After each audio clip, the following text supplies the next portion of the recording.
You have to know about your history, and you have to know how to think, and you have to know how to read, and you have to know how to speak, and you have to know how to aim, and you have to be willing to hoist the troubles of the world up on your shoulders.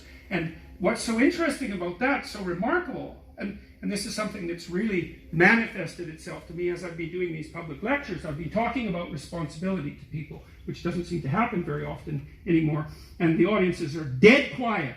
And I lay out this idea that life is tragedy tainted by malevolence. And everyone says, yeah, well, we always suspected that. But no one has ever said it quite so bluntly. And it's quite a relief to hear that I'm not the only person who has those suspicions.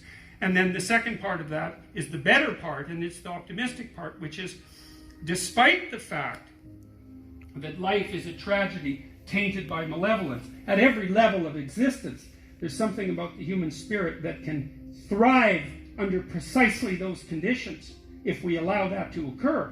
Because as difficult as life is and as horrible as we are, our capacity to deal with that catastrophe and to transcend that malevolent spirit is more powerful than that reality itself.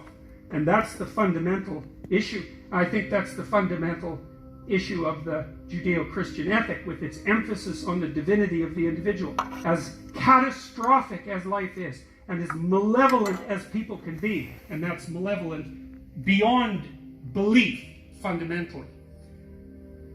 A person has in spirit the nobility to set that right and to defeat evil.